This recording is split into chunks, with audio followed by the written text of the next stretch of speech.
नमस्कार, मैं हूं विकास टेकरे और स्वागत करता हूं आप सभी का द हिस्ट्री यूट्यूब चैनल में। आज के इस वीडियो में हम ये देखेंगे कि यूरोपीय शक्तियों का भारत में प्रवेश कैसे हुआ।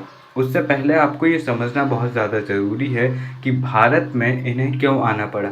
तो इसके लिए पहले नोट्स में जाएं, उससे पहले हम मैप के ज़रिए चीज़ें समझते हैं कि ताकि हम आसानी से पूरे टॉपिक को समझ पाएँ।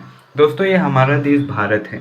भारत प्राचीन काल से ही समृद्ध रहा है। यही कारण है कि मध्य एशिया से बार बार आक्रमण होने के बावजूद भारत की समृद्धता में कमी नहीं रही है और आज से 200 साल पहले तक भारत की जीडीपी दुनिया में सबसे ज़्यादा थी और आज़ादी के कुछ समय पहले तक भारत की मुद्रा डॉलर से ज़्यादा थी। तो यहाँ पर हम बात करते हैं कि भारत से यूरोपियों को क्यों ऐसा यानी कि इस तरह से आक्रमणकारियों की तरह आना पड़ा।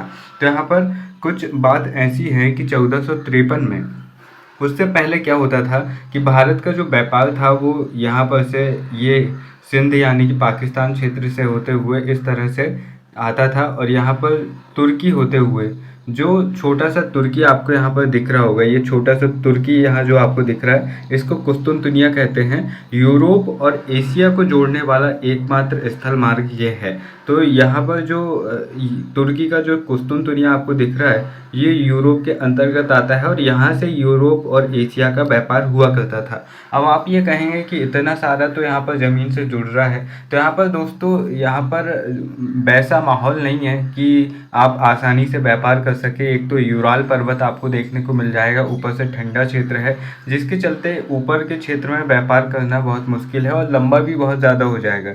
इसलिए जो तुर्की का जो कुस्तुनतुनिया था, यही एकमात्र ऐसा स्थल था, क्योंकि इस समय पर जो सुएज नहर है वो बनी नहीं थी। 1854-56 के आसपास नेपोलियन ने उसका आकलन करवा के बनवाना शुरू किया था। तो यहाँ पर जो कुस्तुनतुनिया था, यही एशिया और यूरोप के बीच में व्यापार का संबंध था और इसी से भारत और यूरोप का व्यापार होता था। भारत से मसाले और ऊन के जो गर्म वस्त्र होते हैं वो भारी मात्रा में यूरोप जाया करते थे।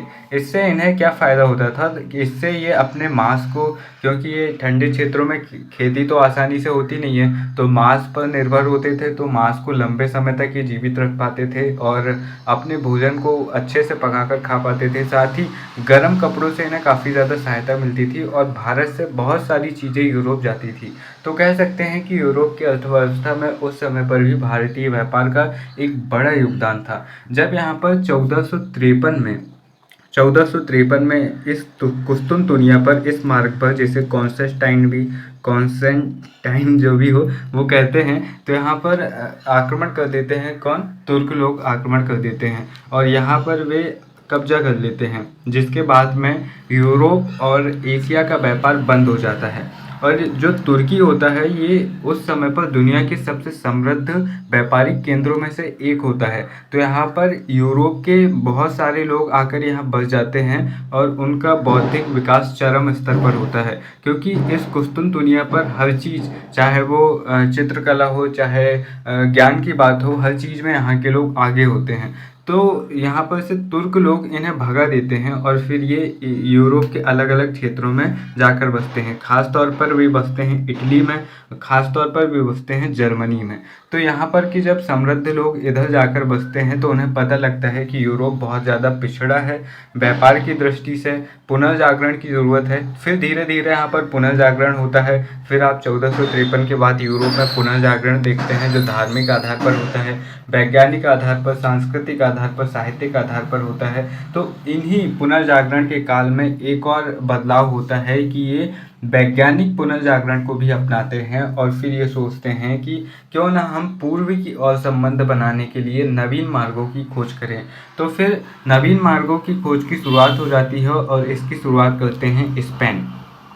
स्पेन का जो राजा था उसे हेनरी द नेविगेटर कहा जाता था। और पुर्तगाल और जो यहाँ पर के जो देश होते हैं ये धीरे धीरे अब नवीन मार्गों की खोज की ओर जाते हैं। तो कोलंबस जाता है भारत की खोज करने के लिए, और वो इस तरह से ऐसा न जाकर वो सीधा चला जाता है कहाँ पर, वो चला जाता है अमेरिका, और कहता है कि मैंने भारत की खोज कर ली। और उसे उसके जीवन भर यही घमंड रहता है कि उसने भारत की खोज की।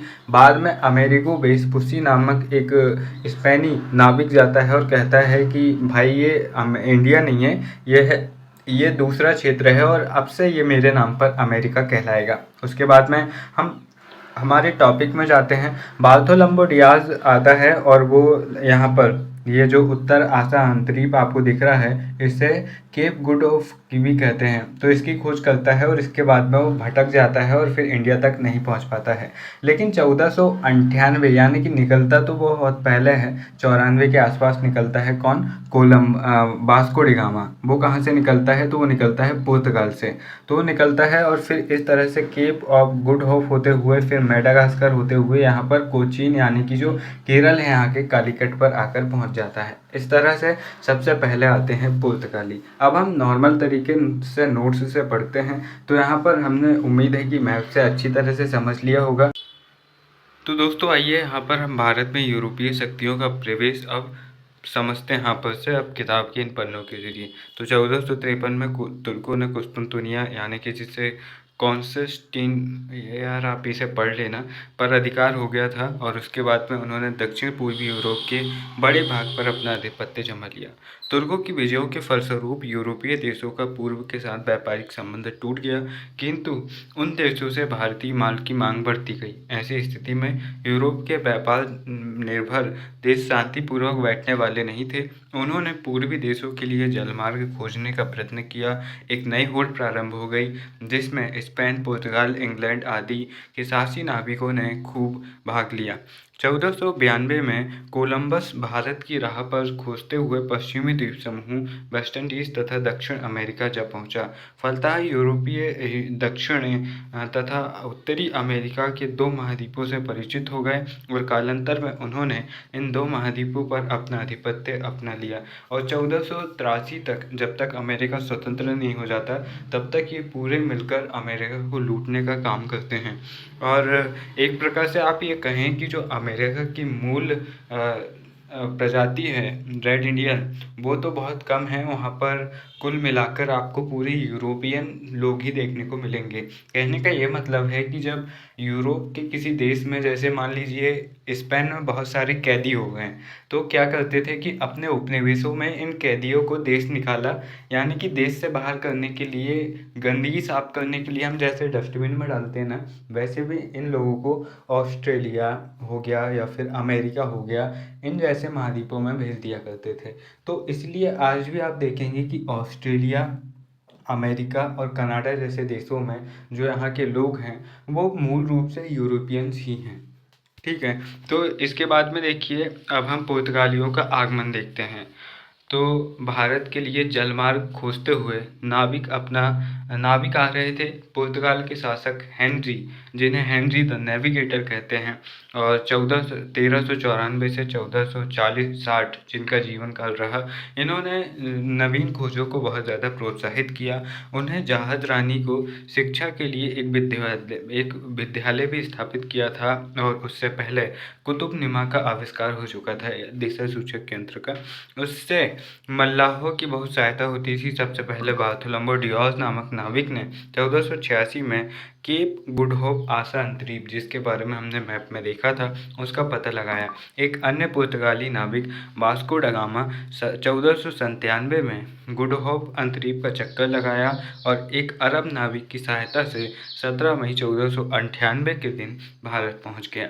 वह 3 जहाज़ों के साथ पश्चिमी तट पर कालीकट पर पहुंचा था और कालीकट के राजा जमोरिन ने उसका स्वागत किया। उसकी यात्रा सफल रही। उसने पता लगा लिया था कि मालाबार के बाजारों में यूरोप की किन वस्तुओं की खपत हो सकती है। दूसरे वर्ष अपने जहाज में माल लादकर पुर्तगाल लौट गया और कहा जाता है कि जो माल वह अपने साथ ले गया था उसका मूल्य उसकी यात्रा की कुल लागत का 60 गुना था। तो कह सकते हैं कि यहाँ पर से इन्हें व्यापार बहुत ज़्यादा मिल रहा था, क्योंकि इस समय पर यूरोपीय सभ्यता धीरे धीरे अब आधुनिक होती जा रही थी और खपत बहुत ज़्यादा थी और भारत में उत्पादन बहुत ज़्यादा था और कीमतें बहुत कम थी।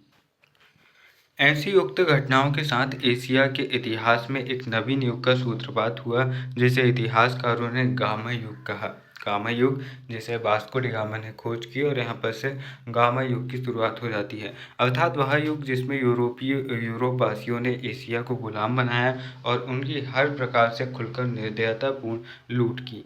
तो यहाँ पर शायद मध्यकाल की किसी घटना ने सभ्य जगत पर इतना महत्वपूर्ण प्रभाव नहीं डाला जितना कि भारत के लिए सामुद्रिक मार्ग के खुल जाने से, क्योंकि मध्य एशिया से भी अगर कोई भारत पर आक्रमण करने आता था तो उत्तर भारत को लूट कर चला जाता था, लेकिन यहाँ पर तो ये यूरोप के लोग अब भारत के हर कोने को लूटने वाले थे।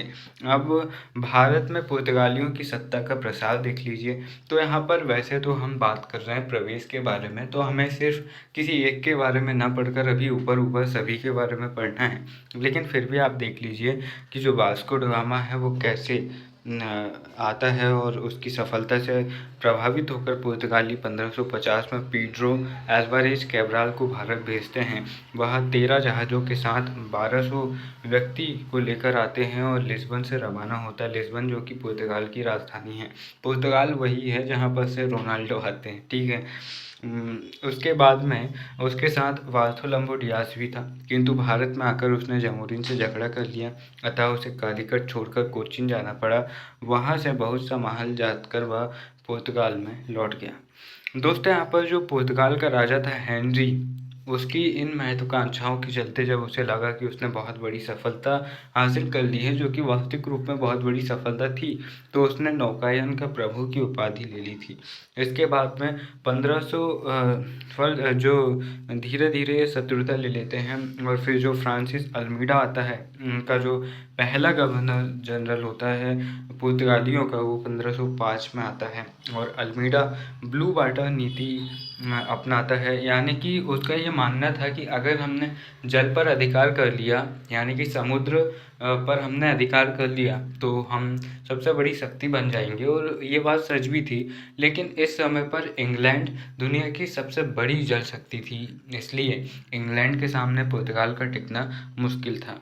यहाँ पर अल्मीडा का कहना था कि हमें अपनी संपूर्ण शक्ति सागर पर लगा देनी चाहिए, क्योंकि यदि हम सागर पर शक्तिशाली नहीं होंगे तो शीघ्र ही हर वस्तु हमारे विरुद्ध हो जाएगी। उसे विशेषकर यह निर्देश देकर भेजा गया था कि वह किल्वा, अजदीब, कन्नानूर और कोचीन के किलों का निर्माण करे। वह सितंबर 1505 में भारत आ पहुंचा। उसके शासनकाल में पुर्तगालियों तथा प्रायद्वीप के मुस्लिम शासकों के बीच संघर्ष आरंभ हो गए थे। मिस्र के सुल्तानों ने भी मुसलमानों की सहायता के लिए एक बेड़ा भेज दिया था। 1508 में पुर्तगालियों को भारी पराजय झेलनी पड़ी, किंतु फरवरी 1509 में अल्मीडा ने द्वीप के निकट मुस्लिम बेड़े से युद्ध किया और उन्हें परास्त कर दिया। अल्मीडा के जाने के बाद में अल्फांसो डी अल्बुकर्क आता है और इसे ही वास्तविक रूप में पुर्तगालियों के जो कॉलोनीज होती हैं भारत में, उनका संस्थापक माना जाता है। नवंबर 1509 में अल्मीडा के स्थान पर अल्फांसो द अल्बुकर्क आता है। दोस्तों, आप इन गवर्नर जनरल के एक तरफ नाम लिखिए और एक तरफ इनकी डेट लिखिए कि ये कब से कब तक रहे, और साथ ही साथ एक फैक्ट भी लिखते जाइए इनसे जुड़े रिलेटेड, जैसे कि अल्मीडा से जुड़ा रिलेटेड फैक्ट है कि उसने ब्लू वाटर नीति अपनाई। तो इस तरह के प्रश्न ऑब्जेक्टिव में पूछे जाते हैं और इसी तरह से प्रश्न जो होते हैं, छोटे छोटे फैक्ट आपको बड़े उत्तर में मदद दिलाते हैं। दोस्तों, अल्बुकर्क इस देश में सबसे पहले 1503 में एक नाविक बेड़े में नायक बनकर आया था। उस रूप में उसने जो कार्य किया था, उसी के उपलक्ष्य में उसे गवर्नर बनाकर भेजा गया था। उसने गोवा को भारत में पुर्तगाली उपनिवेशों का मुख्यालय बनाने का संकल्प लिया। गोवा अच्छा बंदरगाह था और बीजापुर के सुल्तान के अधिकार में था। 1510 ईस्वी में अल्बुकर्क ने गोवा को हस्तगत कर लिया। उसने अपने शासनकाल में अल्बुकर्क ने गोवा की किलेबंदी को और मजबूत किया, उसका व्यापारिक महत्व बढ़ाया। पुर्तगालियों की स्थानीय जनसंख्या बढ़ाने के उद्देश्य से उसने देशवासियों को यानी कि उसने अपने साथ आए हुए युवाओं को भारतीय महिलाओं से विवाह करने के लिए प्रेरित किया, ताकि ज़्यादा से ज़्यादा उनकी जनसंख्या बढ़ाई जा सके। ये भी अजीब प्रकार के लोग थे। इसके बाद में उन्होंने मुसलमानों को घोर उत्पीड़न किया, जिसके चलते जो मुसलमानों के व्यापारिक हित थे उन्हें पूरी तरह से वो कुचलने में तुला हुआ था। क्योंकि यहाँ पर समस्या ये थी कि जब यूरोपीय नहीं आए हुए थे तो जो मध्य एशिया के मुस्लिम नाविक हुआ करते थे, व्यापारी हुआ करते थे, वे मीडिएटर का काम करते थे यूरोप और एशिया के बीच में। तो उनका एक बड़ा व्यापारिक जाल हुआ करता था और वे अपने जहाज़ों से आकर व्यापारिक सामान ले जाया करते थे। तो अब इनके सामने एक बड़े प्रतिद्वंदी थे मध्य एशियाई के मुस्लिम, इसलिए उन्हें दबाना इनके लिए बहुत ज़्यादा ज़रूरी यहाँ पर हो गया था। तो जो अल्बुकर्क था, अल्बुकर्क ने भारत के बाहर भी उल्लेखनीय सफलताएं प्राप्त की। उसने मलक्का और उर्मुज यानी कि जो फारस की खाड़ी है उस पर अधिकार कर लिया। पूर्व में पुर्तगाल के प्रभाव को स्थापित करने में उसका महत्वपूर्ण योगदान था। दिसंबर 1515 में उसकी मृत्यु हो गई। तो यहाँ पर जो निनोही डी कून्हा के प्रयास हमें देखने को मिलते हैं। भारत में एक अन्य प्रतिभाशाली पुर्तगाली गवर्नर निनोडी कून्हा था। वह नवंबर 1529 में भारत आया था। अगले वर्ष के प्रारंभ में उसने कोचीन को छोड़कर गोवा को मुख्यालय वह बना लेता है। जब मुगल सम्राट हुमायूं गुजरात के सुल्तान बहादुर शाह से संघर्ष करता है तो बहादुर शाह ने पुर्तगालियों से सहायता प्राप्त करने के उद्देश्य से 1534 में बसीन का द्वीप तथा उसके अधीन प्रदेश एवं राजस्व उनके हवाले कर देता है। उसने उन्हें द्वीप में पैर जमाने की अनुज्ञा दे दी। 1536 में हुमायूं गुजरात छोड़कर चला गया। उसके बाद बहादुर शाह तथा पुर्तगालियों के संबंधों में कटुता आ गई। पुर्तगालियों ने सुल्तान को बातचीत के लिए अपने एक जहाज पर बुलाया और धोखे से वहीं उसका काम तमाम कर दिया। कून्हा के शासनकाल में पुर्तगालियों ने बंगाल में भी अपना प्रभाव बढ़ाने का प्रयत्न किया। उन्होंने हुगली को अपना मुख्यालय बनाया और अनेक पुर्तगाली वहां पर बस गए। हम ये कह सकते हैं कि लंबे समय तक, क्योंकि ये 1498 में आ गए थे, इनके पास में एक बड़ा समय था कि ये अपने आप को मजबूत बना ले। लेकिन उनकी भी ये समस्या थी कि इस समय पर मुगल शासन भी ताकतवर था और दक्षिण भारत में जो विजयनगर साम्राज्य था और जो अलग अलग मुस्लिम वंश बन गए थे वे भी ज़्यादा शक्तिशाली थे, इसलिए इनके पास में समय वैसा नहीं था। लेकिन हम ये कह सकते हैं कि अंग्रेज़ों के समय में भी तो परिस्थितियाँ वैसी ही थी। इन्हें परिस्थितियों का ज़्यादा से ज़्यादा इस्तेमाल करना था। इनके पास में लगभग 100 वर्ष थे, लेकिन इन्होंने इनका इस्तेमाल नहीं किया। क्योंकि जो अंग्रेज होते हैं वे तो 1600 में आते हैं, 31 दिसंबर 1600 में आते हैं और 1601 में भी भारत में प्रवेश करते हैं। तो इनके पास में बहुत लंबा समय था, लेकिन इन्होंने समय का दुरुपयोग नहीं किया, जिसके चलते इनका पतन होता है। तो हमने गार्बिया डी नोरान्हा के बारे में हमने अभी निनोडी कून्हा के बारे में पता किया था। जो इनका अंतिम गवर्नर होता है वो गार्बिया डी नोरोन्हा होता है। यह पुर्तगाली उपनिवेशों का गवर्नर बनकर आया था सितंबर 1538 में।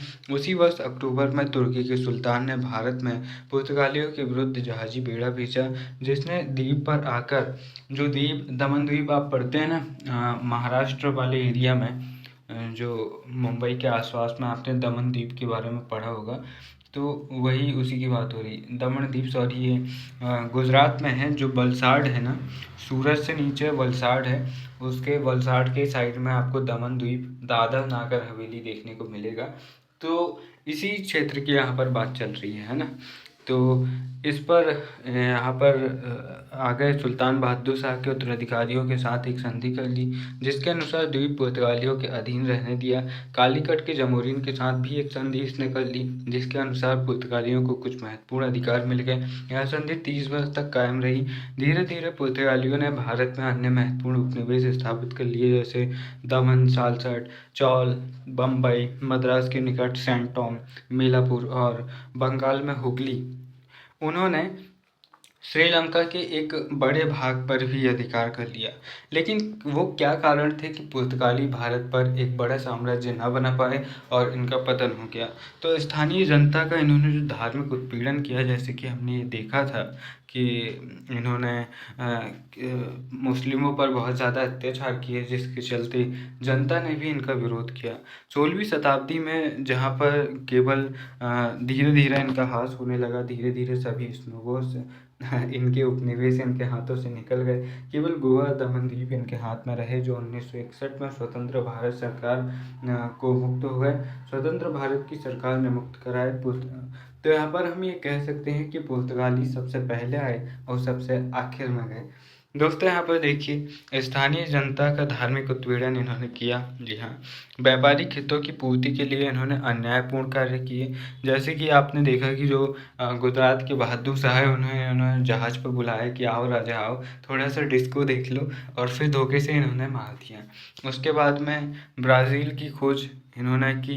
तो ब्राज़ील की खोज होने से क्या हुआ कि इनका ध्यान दूसरे उपनिवेश पर बढ़ गया, और उस समय पर ब्राज़ील बहुत बड़ा देश था, भारत से बड़ा तो है ही। तो यहाँ पर ज़्यादा कंपटीशन इन्हें लगा नहीं, तो ब्राज़ील पहुँच गए और उन्होंने इधर ध्यान देना बंद हो गया, जिसके चलते इधर उन्हें नुकसान हुआ और उन्हें भारत से अपना हाथ हटाना पड़ा। पुर्तगालियों का स्पेन तथा इंग्लैंड के युद्ध में फंसना। 1680 में स्पेन के राजा फिलिप द्वितीय के समय स्पेन और पुर्तगाल के राजवंशों का एकीकरण हो गया। फिलिप ने स्वतः स्पेन के हितों को अधिक ध्यान दिया और पुर्तगाल को भी स्पेन इंग्लैंड युद्ध में फंसना पड़ा। इसका पुर्तगालियों को भारी नुकसान झेलने को मिला। इसके बाद में यूरोपीय प्रतिद्वंदिता, जो यूरोप में इनका प्रतिद्वंद चल रहा था कि किसके ज़्यादा उपनिवेश होंगे, उसने भी इन्हें नुकसान पहुंचाया। उसके बाद में मुग़ल शक्ति, जैसे कि मैंने आपको बताया, इस समय पर जब यह आए 1498 में, तो दिल्ली सल्तनत थी। लेकिन जब बाबर आया, फिर हुमायूं आया, और फिर इनके जो लास्ट का इनका जो समय रहता है 1580 के आसपास, तो 1556 में आ जाता है अकबर। तो अकबर भैया इनको क्यों टिकने देगा, अकबर खुद गुजरात विजय करता है। तो इसीलिए यहाँ पर इनके सामने प्रतिद्वंदी के रूप में दक्षिण भारत में विजयनगर के शक्तिशाली शासक थे। उनके पतन के बाद में जो वीदा शाही, आदिल शाही, बरीद शाही, बहुत सारे शासक हमें देखने को मिलते हैं। 5 वंश हमें दक्षिण के बहुत शक्तिशाली देखने को मिलते हैं। उसके बाद में मुग़ल वंश शक्तिशाली देखने को मिलता है। तो कह सकते हैं कि इनके सामने बहुत ज़्यादा कंपटीशन था, जिसे ये झेल नहीं पाए। मराठों का उत्थान भी यहाँ पर हो जाता है, और 1739 में मराठे इनसे बसीन और सालसट छीन लेते हैं। सीमित साधन की बात करें तो इनके पास में अंग्रेज़ों जैसे सीमित साधन नहीं थे। सबसे बड़ी बात यह है कि कोई भी यूरोपीय कंपनी क्यों नहीं टिक पाई भारत में।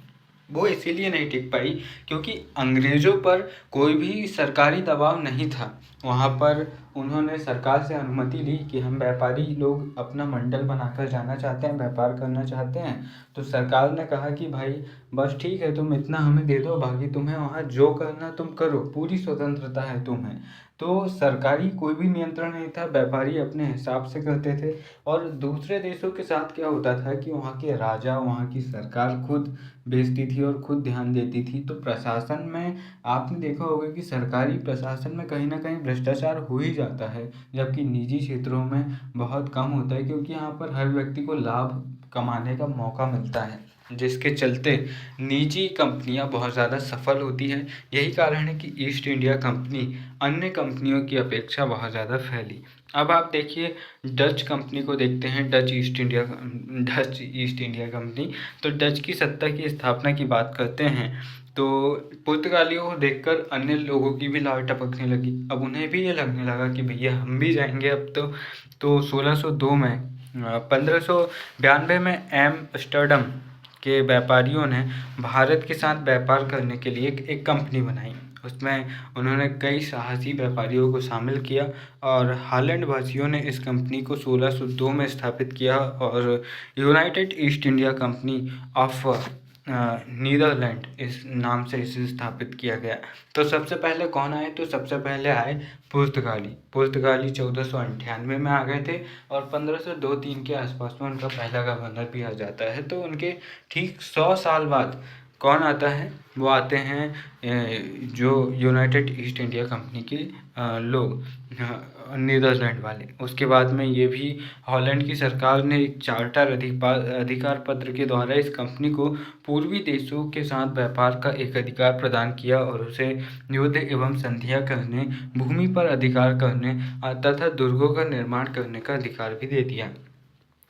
अब डचों के पुर्तगालियों से संघर्ष होने स्वाभाविक थे, क्योंकि इस समय पर ब्रिटिश ज़्यादा ताकतवर नहीं थे, मतलब कि भारत में नहीं थे, उनकी कॉलोनीज कम थी और यहाँ पर सबसे ज़्यादा ताकतवर अभी पुर्तगाली थे।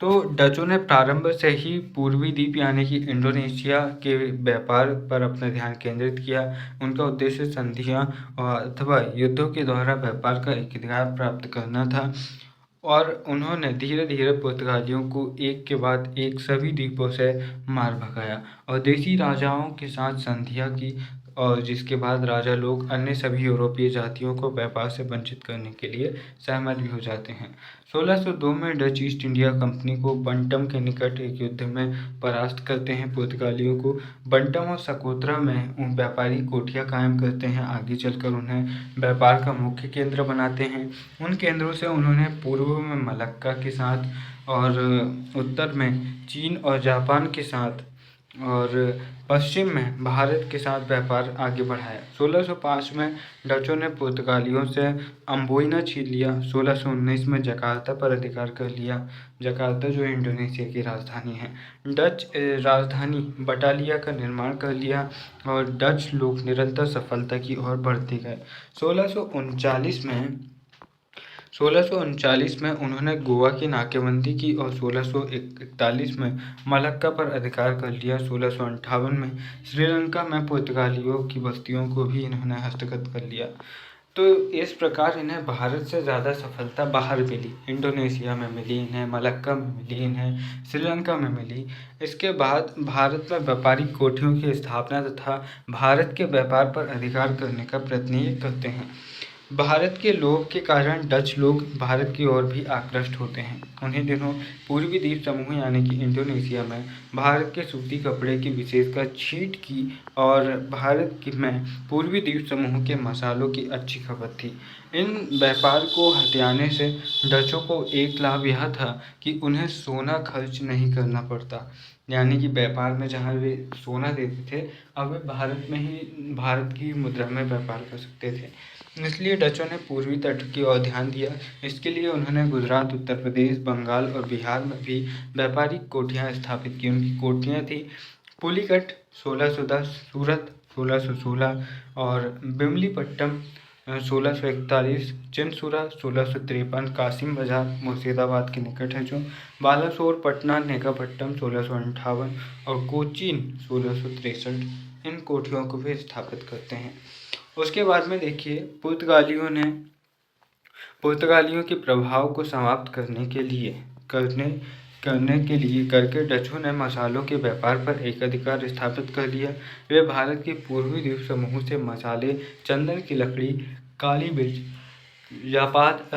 जापान से तांबा, चीन से रेशमी वस्त्र लाते थे। इसी प्रकार वे भारत से पूर्वी द्वीप समूह को यानी इंडोनेशिया को अनेक चीज़ों का निर्यात करते थे, जैसे यमुना घाटी और मध्य भारत से बनी हुई नील, बंगाल, गुजरात और कोरोमंडल तट से सूती वस्त्र तथा रेशम, बिहार से सोरा के और चावल तथा गंगा की घाटी से अफीम आदि भेजा करते थे।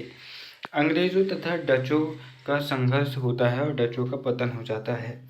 तो यहाँ पर ये अभी तक पुर्तगालियों से टकरा रहे थे और इन्हें लग रहा था कि ये बहुत बड़ी शक्ति है, चूँकि मैं पुर्तगाली खुद चीनी कम आदि चाहे इस तरह से थे, बहुत कमज़ोर थे। तो यहाँ पर इनका सामना होता है अंग्रेज़ों से, जहाँ पर इनकी बहुत कुटाई होती है। देखिए इसी बीच इंग्लैंड के व्यापारी भी पूर्वी व्यापार के क्षेत्र में कूद पड़ते हैं। 1600 ईस्वी में लंदन के व्यापारियों ने ईस्ट इंडिया कंपनी की स्थापना की। 17वीं शताब्दी में इंग्लैंड तथा हॉलैंड के बीच यूरोप में ही नहीं बल्कि पूर्वी देशों में भी समुद्री मार्गों तथा सामुद्रिक व्यापार का एक अधिकार के लिए संघर्ष चलते रहे। इन संघर्षों ने यूरोप में हॉलैंड की शक्ति को भारी आघात पहुंचाया। 18वीं शताब्दी के अंत में हॉलैंड फ्रांस से दीर्घकालीन युद्धों में उलझ गया जो नेपोलियन के समय तक चलते रहे। इन युद्धों ने हॉलैंड की शक्ति को क्षीण कर दिया। उसी बीच इंग्लैंड और ने 18वीं शताब्दी के मध्य भारत में अपने पैर मजबूती से जमा लिए। फलस्वरूप भारत में डचों का व्यापार तथा सत्ता का लोप हो गया। भारत में डचों के पतन का कारण, जैसे कि अन्य कंपनियों का भी कारण होता है, इंग्लैंड की ईस्ट इंडिया कंपनी को छोड़कर आप हर कंपनी के पतन के कारण में एक सिमिलर पॉइंट लगा सकते हैं। वो ये है कि डच कंपनी का राष्ट्रीय संस्था होना, क्योंकि इन कंपनियों के पतन के पीछे सबसे जिम्मेदार कारण यही है कि राष्ट्रीय संस्था होना, और इस राष्ट्रीय संस्था के पास ही पूरा एकाधिकार था व्यापार का, इसलिए भी इन्हें नुकसान हुआ। अंग्रेजों के कुशल नेतृत्व, जब आप पराजित होते हैं तो आपकी पराजय का सबसे बड़ा कारण दो ही निकल कर आते हैं, आपका कमज़ोर होना और सामने वाले का ताकतवर होना। तो ये तो नॉर्मल सी बात है। साधनों का अभाव, तो यहाँ पर इनके पास में साधनों का अभाव था और हॉलैंड बहुत समय तक गुलाम रहा था, जिसके कारण हॉलैंड के आर्थिक साधनों पर सत्ताधिकारियों ने शोषण कर लिया था। साथ ही दूसरी ओर इंग्लैंड सदैव स्वतंत्र रहा और अपने साधनों तथा शक्ति का इच्छानुसार विस्तार करता रहा, इसलिए इंग्लैंड यहाँ पर हॉलैंड से काफ़ी ज़्यादा मजबूत था। हॉलैंड यानी कि नीदरलैंड। ओके, इसके बाद में देखिए डच कंपनी के अधिकारियों का कम वेतन। दूसरी ओर ईस्ट इंडिया कंपनी के जो व्यापारी थे उनके पास में काफ़ी ज़्यादा उन्हें वेतन मिलता था, इसलिए इनका जो कॉन्फिडेंस था वो भी थोड़ा कम हो जाता था कि हमें इतने कम व्यापार में, इतने कम तनख्वाह में इतने ज़्यादा काम करना पड़ता है। डचों का भारत की ओर ध्यान नहीं देना, क्योंकि जैसे कि हम बात कर चुके हैं कि पहले ही दक्षिण पूर्वी एशिया के मसाले के द्वीप पर उनकी नियत लगी थी, जैसे कि इंडोनेशिया पर और जो श्रीलंका है, इन पर वे पहले ही अधिकार कर चुके थे। इसलिए जिस तरह से पुर्तगाली अपने अन्य उपनिवेशों पर ज़्यादा ध्यान देते थे, वैसे ही ये भी अन्य उपनिवेशों पर ज़्यादा ध्यान देते थे और भारत से इनका सफाया हो गया। इसके बाद में यूरोपीय संघर्ष को देखते हैं। तो यूरोपीय संघर्ष के विषय में डॉक्टर ईश्वरी प्रसाद लिखते हैं, यूरोप में अपनी स्थिति खो देने तथा समुद्र पर अधिकार खो देने के उपरांत कोई भी जाति पूर्व में अपनी प्रमुखता बनाए नहीं रख सकती। इसलिए यहाँ पर जो अल्मीडा है उसकी बातें बहुत ज़्यादा प्रचलित है और मान्यता प्राप्त है कि जो समुद्र पर अधिकार करेगा भारत पर वही अधिकार करेगा। इसके बाद में हम देखते हैं भारत में अंग्रेज़ों का प्रवेश। अब देखिए यहाँ पर अंग्रेज़ों के प्रवेश को देखते हैं, जहाँ पर पुर्तगालियों और डचों की भांति अंग्रेज भी पूर्वी देशों के साथ व्यापार करने के इच्छुक थे।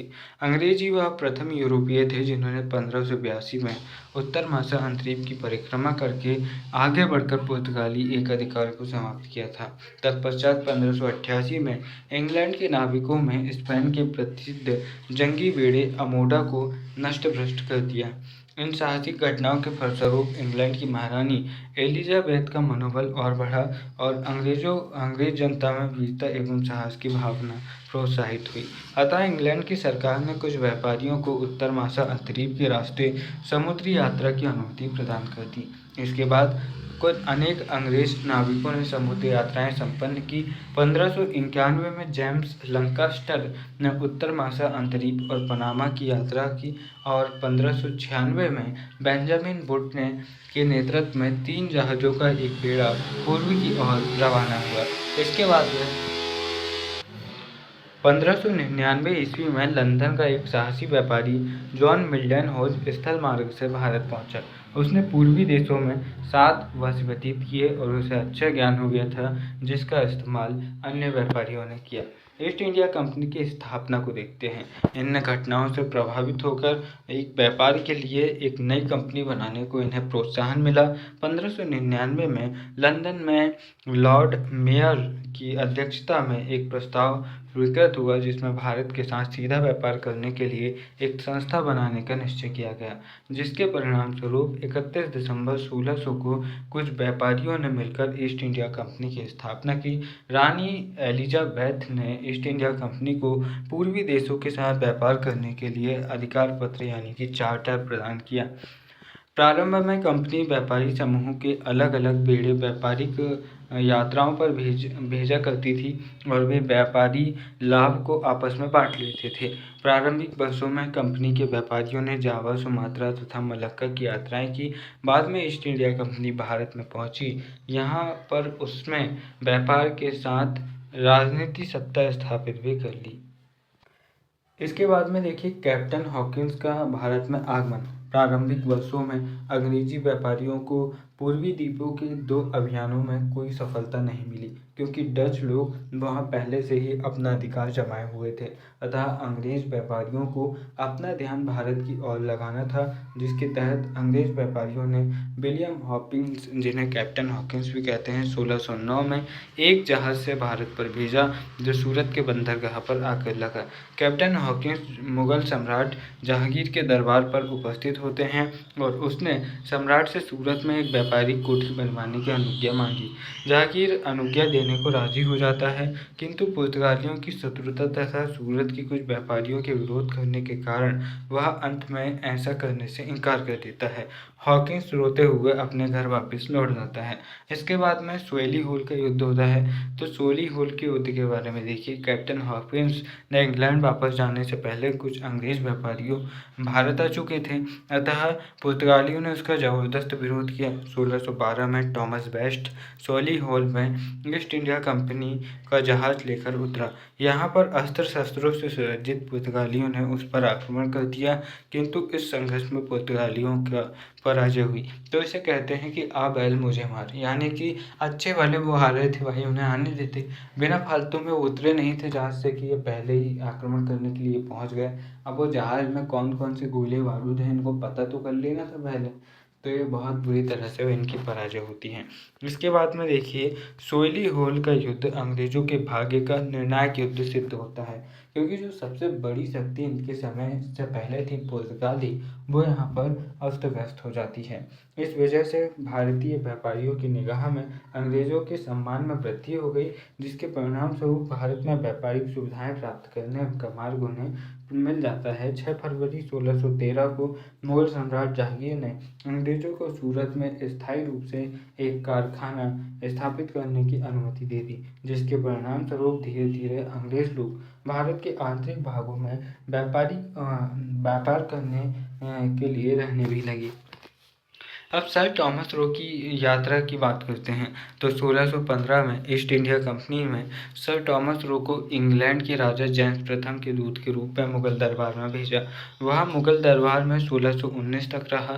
सर टॉमस रो मुगलों के साथ एक व्यापारिक संधि करना चाहता था, उसे उसमें सफलता नहीं मिली, किंतु जब मुगल सम्राट ने कंपनी के लिए कुछ रियायतें प्राप्त करने में वह सफल हो जाता है। उसे मुगल साम्राज्य के विभिन्न प्रदेशों में कोठियाँ स्थापित करने की अनुमति मिल जाती है। भारत में कंपनी की कोठियाँ स्थापित हो जाती है। 1619 में टॉमस रो घर वापस चला जाता है, यानी कि इंग्लैंड वापस लौट जाता है। उसके जाने से पहले अंग्रेजों ने सूरत, आगरा, अहमदाबाद और भरूच पर उन्होंने अपनी कोठियाँ स्थापित कर ली थी।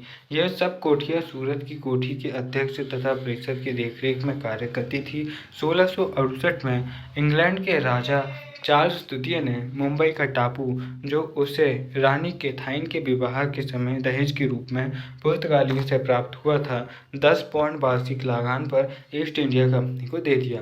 शीघ्र ही मुंबई इतना समृद्ध हो गया कि 1687 में कंपनी ने सूरत को छोड़कर अपनी पश्चिमी तट की कोठियों का मुख्यालय मुंबई को बना लिया। भारत के पूर्वी तट पर भी कंपनी ने अनेक कोठियाँ खड़ी कर ली थी और 1611 में उसने मछलीपट्टनम में एक कोठी स्थापित की। 1628 ईस्वी में उसने डचों की बस्ती पुलिकट के उत्तर में कुछ किलोमीटर दूर पर अरमा गांव में एक कोठी स्थापित कर ली। 1639 ईस्वी में उन्होंने चंद्रगिरी के राजा से वह स्थान प्राप्त कर लिया जहां आज मद्रास नगर स्थित है, यानी चेन्नई है, और वहाँ उन्होंने सेंट जॉर्ज नामक एक किला बनाया, जो कोरोमंडल तट पर स्थित कंपनी की बस्तियों का मुख्यालय बना। शीघ्र ही ईस्ट इंडिया कंपनी के अधिकारियों ने बंगाल, बिहार और उड़ीसा में अपने व्यापार का विस्तार किया। 1633 ईस्वी में उन्होंने महानदी के डेल्टा में हरिहरपुर नामक स्थान पर एक कोठी और एक बालासोर में स्थापित कर ली। 1691 में उन्होंने हुगली, पटना और कासिम बाजार में कोठियाँ कायम कर ली। उस क्षेत्र में वे विशेषकर रेशम, सूती कपड़े और सोरे का व्यापार करते थे। 1661 में कंपनी की बंगाल, बिहार और उड़ीसा और कोरोमंडल तट की सभी बस्तियां कोर्ट सेंट जॉर्ज के अधीन चली गई। तो यहाँ पर वीडियो काफ़ी लंबा हो रहा है, काफ़ी बोरिंग भी आपको लग रहा होगा, लेकिन आप वीडियो के साथ साथ नोट्स भी बनाते जाइए ताकि आप एक्टिव रहें और आप वीडियो में बने रहें। दोस्तों, यहाँ पर 17वीं शताब्दी के उत्तरार्ध में कंपनी का विस्तार देखते हैं, क्योंकि दोस्तों हम यहाँ पर टॉपिक जो था भारत में यूरोपीय शक्तियों का प्रवेश, तो ना केवल हम प्रवेश पढ़ रहे हैं बल्कि हम उनके विस्तार और उनके पतन के बारे में भी पढ़ रहे हैं। तो आप इस वीडियो में काफ़ी ज़्यादा चीज़ों को देख रहे हैं, इसलिए वीडियो के लंबा होना स्वाभाविक है। तो 17वीं शताब्दी के उत्तरार्ध में उसकी स्थिति में अभूतपूर्व सुधार होता है। 1651 में बंगाल के मुगल सूबेदार शाह शुजा ने कंपनी को 3000 वार्षिक कर के बदले बंगाल में व्यापार करने की अनुमति दे दी।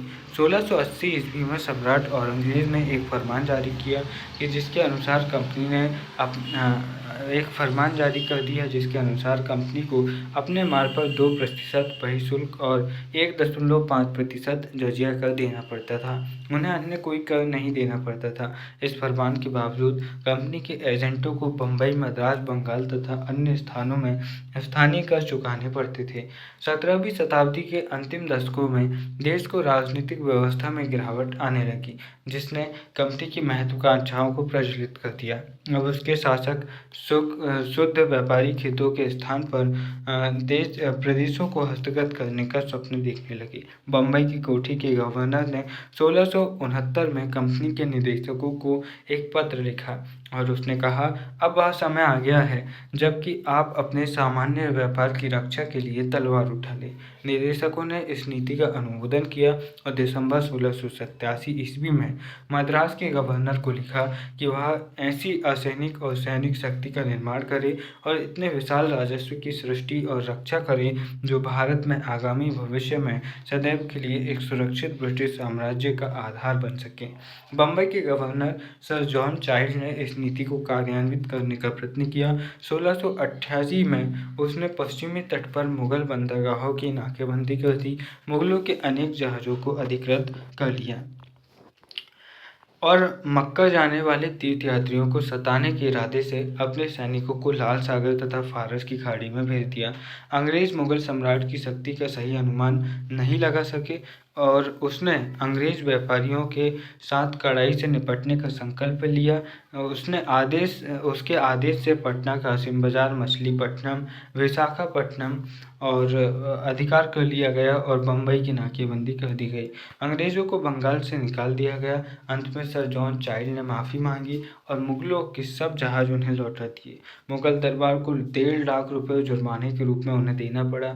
तब औरंगजेब ने उन्हें माफ़ कर दिया और अंग्रेज़ों को बंगाल में वापस व्यापार करने की अनुमति 1690 में दे दी। 1690 में मुगलों से संधि के बाद कंपनी का एजेंट जॉब चार्नोक, जिसे संघर्ष के दौरान बंगाल से निकाल दिया गया था, लौटकर बंगाल पहुंचा और फरवरी 1691 में उसने सुतनती में एक कोठी की स्थापना की। उसी वर्ष मुगल सम्राट ने अंग्रेजों को 3000 वार्षिक कर के बदले बंगाल में अपना व्यापार चलाते रहने की अनुमति दे दी। 1698 में बंगाल के सूबेदार अजी मुसान ने अंग्रेजों को सल्तनती है कलिकता, जिसे बाद में कोलकाता और हम अभी कलकत्ता, फिर बाद में अभी हम कोलकाता कहते हैं, तो और गोविंदपुरा के 3 गांव खरीदने की अनुज्ञा दे दी। कंपनी के उन गांवों के स्वामियों को 1200 रुपये अदा कर के रूप में देना पड़ा और 1700 ईस्वी में अंग्रेज़ों ने उस क्षेत्र में किलेबंदी कर ली और उसका नाम फोर्ट विलियम रखा, जो कि आगे चलकर बंगाल में अंग्रेज़ों की बस्तियों का मुख्यालय बनता है। तो अब हमने यहाँ पर 17वीं शताब्दी में उनका विस्तार देख लिया। अब हम उनका विस्तार 18वीं शताब्दी में देखते हैं। तो वीडियो को एक कहानी की तरह सुनते जाइए। बस जो चीज़ें आपको काम की लगे उन्हें एक पेज में लिखिए और बढ़िया से इस वीडियो को देखिए ताकि आप चीज़ें अच्छे से समझ पाएँ।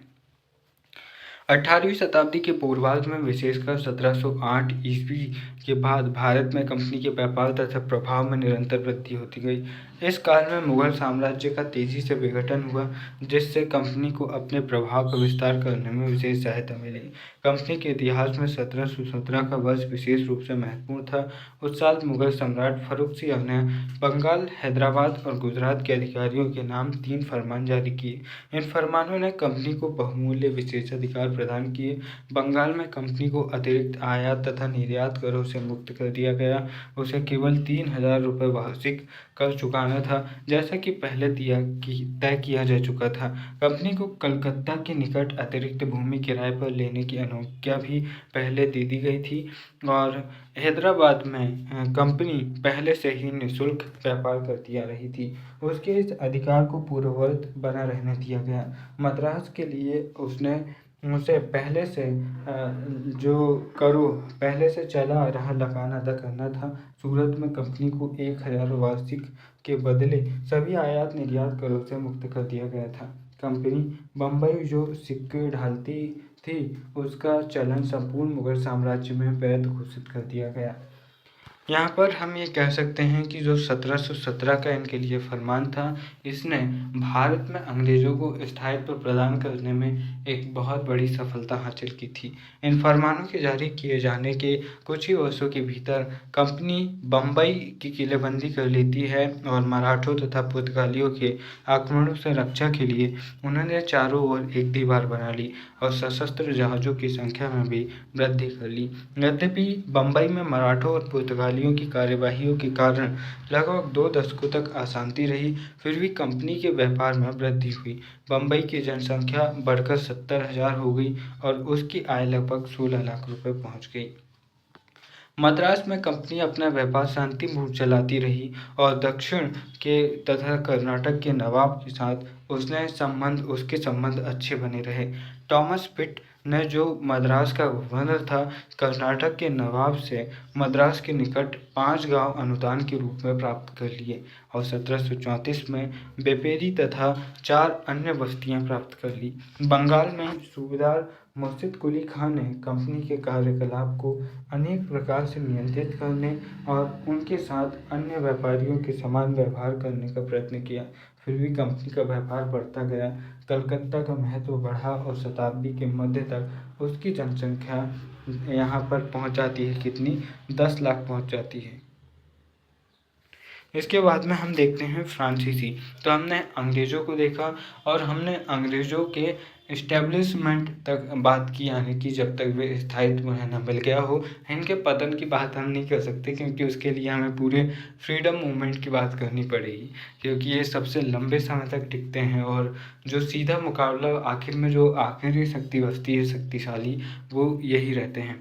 अब इसके बाद में हम फ्रांसीसी शक्ति को देखते हैं। भारत में फ्रांसीसी सबसे बाद में आए और सबसे जल्दी भी ये चले जाते हैं। यहाँ पैर जमाने के उनके प्रारंभिक प्रयत्न डचों के विरोध के कारण असफल रहे। 1664 में फ्रांस के प्रसिद्ध राजनीतिज्ञ कोलोबियर ने फ्रेंच ईस्ट इंडिया कंपनी की फ्रेंच ईस्ट इंडिया कंपनी की स्थापना की। कंपनी व्यापारियों की निजी संस्था नहीं थी, बल्कि सरकार का ही एक विभाग थी। 1668 ईस्वी में फ्रांसीसियों ने अपनी कोठी सूरत में स्थापित की। 1669 ईस्वी में दूसरी कोठी मछलीपट्टनम में कायम की। इनकी कोठियों के बारे में ध्यान रखना, क्योंकि परीक्षाओं में कोठियों के बारे में ध्यान लिखना बहुत ज़्यादा ज़रूरी रहता है।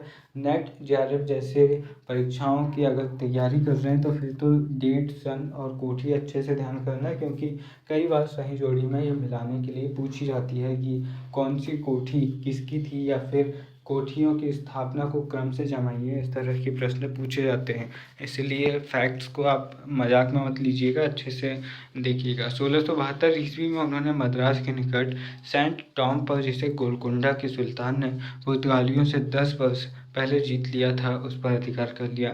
इसका परिणाम यह हुआ कि गोलकुंडा के सुल्तान और डचों ने फ्रांसीसियों के विरुद्ध एक संयुक्त मोर्चा बना लिया तथा फ्रेंच कंपनी को सेंट टॉम डचों के हवाले करना पड़ा और डचों ने उसे गोलकुंडा के सुल्तान को सुपुर्द कर दिया। 1673 में मछलीपट्टनम की फ्रांसीसी कोठी के निदेशक फ्रैंका मार्टिन ने बलिकोटापुरम के शासक शेरखा लोधी से एक कोठी के लिए भूमि प्राप्त कर ली। इस प्रकार पांडिचेरी की यहाँ पर नींव पड़ती है और पांडिचेरी पर इनका लंबे समय तक अधिकार रहता है।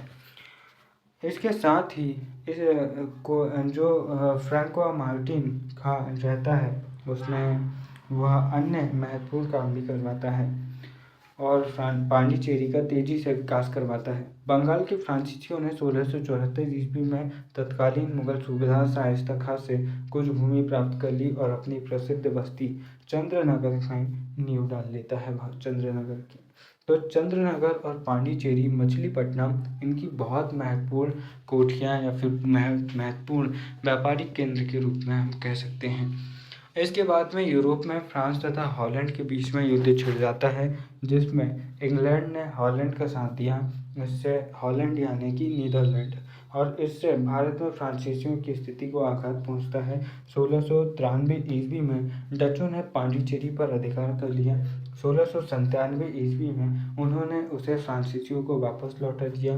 फ्रैंको मार्टिन के नेतृत्व में पांडिचेरी ने उन्नति की और भारत में फ्रांसीसियों की सबसे महत्वपूर्ण बस्ती बन गई। इसके बावजूद फ्रांसीसियों के व्यापार में गिरावट आती रही और 18वीं शताब्दी के प्रारंभ में उन्होंने अपनी बंटम सूरत अपनी जो बस्तियां हैं वह सूरत और अन्य क्षेत्रों में बसा ली। जैसे कि कौन कौन से क्षेत्र है तो सूरत मछलीपट्टनम में उन्हें कोठियाँ छोड़नी पड़ती है।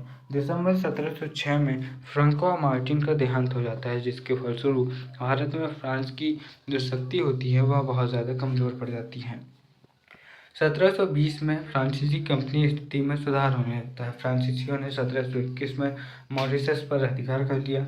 अगले 2 वर्षों में मछलीपट्टनम, कालीकट, माही और यनम में भी उनका अधिकार हो गया। 1739 में उन्होंने कालीकट हस्तगत कर लिया। प्रारंभ में फ्रांसीसियों का उद्देश्य केवल व्यापारिक था किंतु 1740 में उनके मन में राजनीतिक महत्वाकांक्षाएं भी उजागर हो जाती है और उनका जो गवर्नर होता है डुप्ले वो भारत में फ्रांसीसी साम्राज्य की योजना बनाता है। और जो डुप्ले के जो राजनीतिक षड्यंत्र होते हैं जब 2 राजा लड़ते हैं तो डुप्ले उन दोनों की आग को और भड़काता है ताकि उसे क्षेत्र मिले और कहीं ना कहीं डुप्ले फ्रांसीसी सत्ता की पतन का कारण होता है। तो यहाँ पर हमने इन सभी यूरोपीय शक्तियों के विस्तार के बारे में पढ़ा कि कैसे सबसे पहले आती है ये पुर्तगाल आते हैं, फिर उसके बाद में डच आते हैं, फिर ब्रिटिश आते हैं, फिर डच आते हैं, फिर ये आते हैं क्या बोलते हैं हॉलैंड वाले आते हैं, फिर ये फ्रांसीसी आते हैं। तो इस तरह से हमने इनके प्रमुख देख लिया है और इनके समय काल भी आपको अच्छे से पता होना चाहिए और साथ ही आप इस तरह के प्रश्न जो बनते हैं इन्हें देखिए याद से और इनके बारे में आपको लिखना है। इसके बाद में कुछ ऑब्जेक्टिव भी बनते हैं कि वास्को डी गामा किस देश का निवासी था, तो पुर्तगाल का निवासी था। सर टॉमस रो दिल्ली के किस शासक के पास जाते हैं, जहांगीर इस समय पर मुगल शासक होते हैं। पुर्तगालियों ने गोवा पर कब अधिकार कर लिया, तो इसका उत्तर देखते हैं। पहले गैस करते हैं तो 1515 मेरे ख्याल से होना चाहिए। अब सही उत्तर देखें तो सही उत्तर 1510 भी है। इंग्लैंड की ईस्ट इंडिया कंपनी की स्थापना किस वर्ष होती है, तो 1600 में होती है। हॉलैंड की United East India Company of Netherland की भारत में स्थापना कब होती है, तो 1602 में होती है। इसके बाद में फ्रेंच ईस्ट इंडिया कंपनी की स्थापना कब होती है, तो फ्रेंच ईस्ट इंडिया कंपनी की स्थापना होती है 1664 में। सबसे आखिर में स्थापना होती है फ्रेंच ईस्ट इंडिया कंपनी की।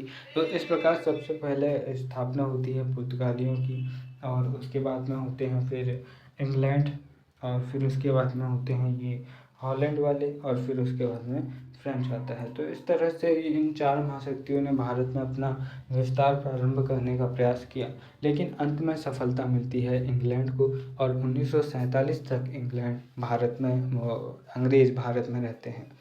तो मुझे उम्मीद है इस वीडियो से आपने काफ़ी कुछ बेहतर सीखा होगा। कमेंट में बताइएगा कि वीडियो आपको कैसा लगा, कहाँ कहाँ पर आपने उबासी ली और कहाँ कहाँ पर आपको वीडियो इंटरेस्टिंग लगा। वीडियो के अंत में बस इतना ही कहना चाहूँगा, ओपरा विन्फ्रे कहती हैं, मैं असफलता में यकीन नहीं रखती, अगर आपने प्रक्रिया का आनंद उठाया है तो ये असफलताएँ नहीं हैं। इसीलिए हर परिस्थिति के मज़े लो, चाहे परीक्षा हो, चाहे कोई कंपटीशन हो या फिर कोई रिलेशन हो, आप रिश्तों को जीना सीखो, भले ही आप उसमें हारें या जीतें, क्योंकि ये आनंद तो रहेगा कि आपने बेहतर तरीके से जिया। वरना हार गए तो ये लगेगा कि यार मैंने अच्छे से कुछ कर पाता तो मैं जीत जाता, और अगर जीत गए तो भी ये लगेगा कि मैंने आनंद परिस्थितियों का लिया ही नहीं। इसलिए बस अपने आप में खुश रहिए और परिस्थितियों का आनंद लेते रहिए। मिलते हैं अपने किसी और वीडियो में, तब तक के लिए नमस्कार, जय हिंद।